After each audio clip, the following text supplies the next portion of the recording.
Assalamualaikum semuanya. Jadi selamat datang di podcast kami hari ini. Nah, jadi di podcast kami hari ini aku udah ditemenin sama teman-teman aku nih. Di sini ada Saya Ahmad Abdul Ali dengan NIM 05. Saya Isna Pasika dengan NIM 022. dan di sini ada aku sendiri dengan Muhammad Fauzi dengan NIM 026. Jadi hari ini kita mau ngobrol tentang sosok yang namanya mungkin sering kita dengar dalam kajian pemikiran Islam. Ya, betul. Jadi nama ini tuh cukup besar banget nih pengaruhnya dalam dunia Islam. Terutama buku-bukunya juga jadi rujukan dalam gerakan Islam di era modern. Akan tapi di sisi lain juga tokoh ini tuh cukup kontroversial gitu Mbak. Jadi oleh karena itu di hari ini kita akan bedah sebenarnya siapa sih Said Qutb ini, apa pemikiran dia dan kenapa pemikirannya ini masih relevan sampai saat ini. Kita akan mulai dari perjalanan hidupnya yang dramatis, lalu masuk ke inti pemikirannya, terus kita hubungkan dengan teori konflik dalam sosiologi, dan yang terakhir apakah masih relevan di tahun 2025 ini. Oke, jadi kita langsung masuk aja ya mungkin. Jadi tokoh Said Qutb ini lahir di tahun 1906, di mana dia ini lahir di satu desa kecil di negara Mesir yang bernama Musa, dan kemudian sejak kecil dia ini sebenarnya sudah menunjukkan tanda-tanda kecerdasannya yang sangat luar biasa, di mana pada usia 10 tahun Said Qutb ini sudah mampu menghafal Al-Quran. Oke, setelah dewasa dia berpindah ke Kairo dan bekerja sebagai di Kementerian Pendidikan. Di masa ini Qutb dikenal sebagai kritikus sastra dan penulis produktif. Dia menulis tentang pendidikan, sastra, sampai isu-isu sosial. Nah, turning point-nya itu waktu dia dikirim ke Amerika pada tahun 1998 sampai 1950-an. Tujuannya sih buat belajar sistem pendidikan barat. Tapi apa yang terjadi? Dia malah shock melihat kehidupan di sini. Nah, shock kenapa itu Mbak? Dia melihat masyarakat yang secara material tuh maju, tapi kosong secara spiritual. Materialisme, rasisme, kebebasan tanpa batas yang justru bikin manusia kehilangan arah. Pengalaman ini bikin dia bertanya-tanya, apa iya ini yang namanya kemajuan? Pulang dari Amerika, pandangannya berubah drastis. Dia bergabung dengan Ikhwanul Muslimin dan mulai menulis karya-karya yang kritis terhadap pemerintah Mesir dan sistem sekuler. Nah, kemudian dikarenakan kritikan dari Said Qutb ini cukup tajam, pada akhirnya Qutb ini ditangkap dan kemudian dipenjarakan. Dan justru di dalam penjara ini dia ini malah justru menghasilkan karya-karya yang besar, termasuk kayak tafsir fi Zilalil Quran, dan yang paling fenomenal yaitu karyanya yang bernama Ma'alim fi At-Thariq atau Petunjuk Sepanjang Jalan. Buku yang terakhir ini yang paling berpengaruh sekaligus kontroversial, karena di dalamnya Qutb ngasih pandangan yang sangat tegas tentang bagaimana umat Islam harus bersikap terhadap dunia modern. Dan sayangnya tahun 1966 Qutb dieksekusi oleh pemerintah Mesir.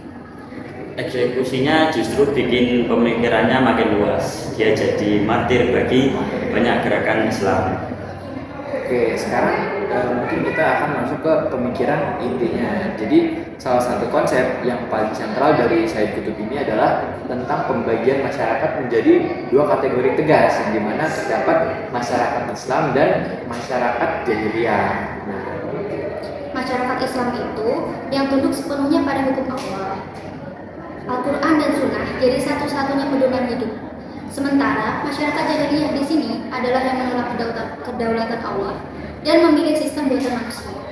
Yang menarik, Qutb gak cuma ngomongin jahiliyah sebagai masa sebelum Islam datang, tapi dia bilang jahiliyah itu sebuah kondisi, bukan periode waktu.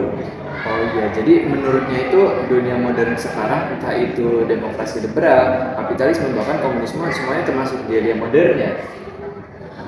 Betul, karena sistem-sistem itu yang menempatkan manusia sebagai pembuat hukum tertinggi, bukan Allah. Dan itu yang dia sebut sebagai pemberontakan terhadap otoritas ilahi. Lalu solusinya apa menurut Qutb? Umat Islam harus kembali pada supremasi hukum Allah. Dan caranya melalui 3 hal. Pertama, perubahan pola pikir. umat harus sadar dulu bahwa mereka hidup di tengah jahiliyah. Kedua, perjuangan moral dan spiritual. Ketiga, kalau perlu ya jihad. Nah, jadi sebenarnya soal jihad ini sering banget disalahpahami ya. Kutub maksudnya jihad sebagai perjuangan serius, bisa dengan dakwah, pendidikan, atau perlawanan terhadap sistem yang tindas. Selain itu, Kutub juga ngomong soal keadilan sosial. Dia menawarkan apa yang dia sebut sosialisme Islam. Bukan ikut-ikutan sosialisme Barat, tapi prinsipnya harta itu milik Allah. Manusia cuma pemegang amanah. Jadi, sistem ekonomi Islam harus adil. Nggak boleh ada penindasan atau ketimpangan ekstrim. Ini poin penting yang sering dilupakan orang waktu ngomongin kutub.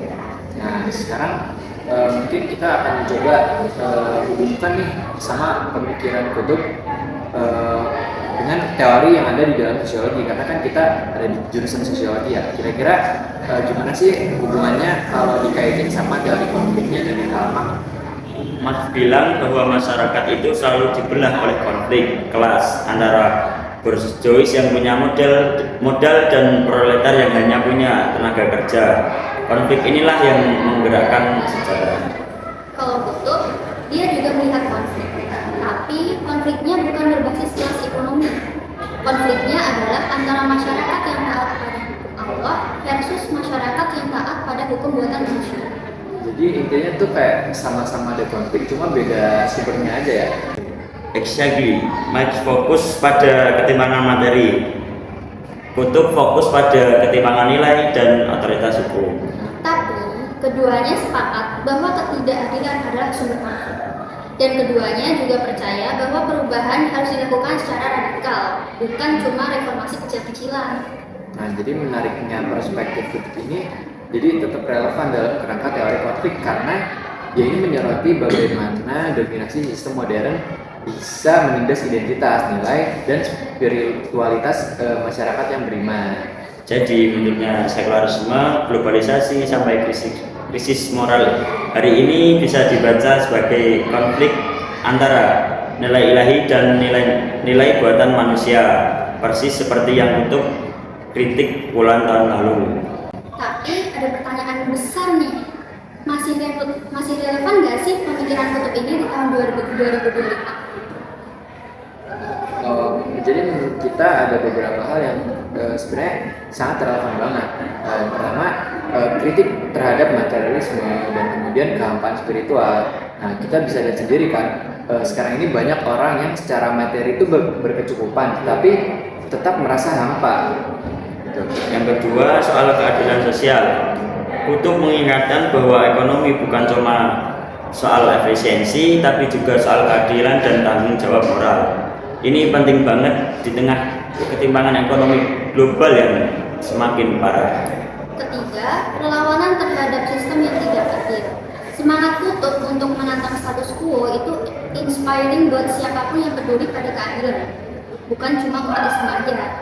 Tapi tentu saja kita juga harus tetap hati-hati guys, karena pemikiran Kutub tentang pemisahan tegas antara Islam dan jahiliyah serta soal jihad harus dipahami dengan konteks yang tepat dan nggak boleh disalahgunakan untuk kekerasan.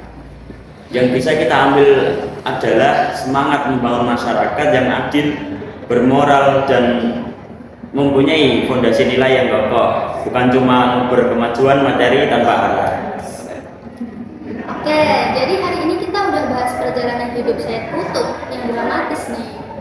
Kaitannya dengan teori konflik dan relevansinya di zaman sekarang. Intinya, Sayyid Kutub adalah sosok yang pemikirannya tuh kompleks banget. Bisa menginspirasi, tapi juga bisa disalahpahami kalau nggak dipelajari dengan benar. Semoga pembahasan hari ini bisa membuka perspektif kalian tentang pemikiran Islam kontemporer dan hubungannya dengan teori sosial. Nah, jadi podcast kita kali ini cukup sampai situ aja ya guys. Terima kasih yang sudah dengerin. Sampai jumpa di semester berikutnya. Dadah. Bye-bye.